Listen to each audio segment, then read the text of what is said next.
భూపాలపల్లి జిల్లాలో 18 గ్రామాల్లో సర్పంచ్ ఎన్నిక ఏకగ్రీవమైనట్లు ఎమ్మెల్యే గండ్ర సత్యనారాయణరావు తెలిపారు.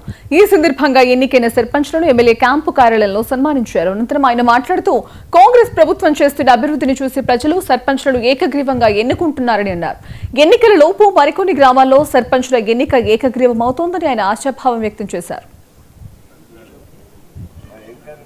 భూపాలపల్లి నియోజకవర్గంలో మొదటి విడతగా ఈరోజు ఎన్నికైనటువంటి సర్పంచులు, నేను కూడా ఒక గ్రామ సర్పంచ్గా 1988 మార్చి 10వ తారీఖు ఎన్నికయ్యాను.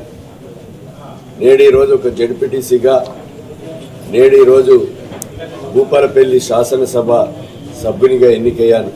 గ్రామ సర్పంచ్గా సక్సెస్ఫుల్గా ప్రజా సమస్యలు, గ్రామ అభివృద్ధి, గ్రామంలో ఉన్న మౌలిక సదుపాయాలు ఏకైక లక్ష్యంగా ఒక ఎజెండాతో పెట్టుకొని ప్రభుత్వ సహకారంతో, శాసనసభ్యుని, పార్లమెంటు సభ్యుల సహకారంతో ఎన్నికైనటువంటి సర్పంచులు మీరు ప్రణాళికబద్ధంగా మరి అభివృద్ధి చేస్తే ప్రతి కుటుంబ సమస్యను కూడా మనము పరిష్కారం చేసే దిశలో ఉంటే మీ నాయకత్వ లక్షణాలు పెరుగుతాయి. అదేవిధంగా మీ రాజకీయంగా ఎదుగుదలకు కూడా ఈ గ్రామ సర్పంచి ఉపయోగపడుతుందనే విషయానికి ఉదాహరణ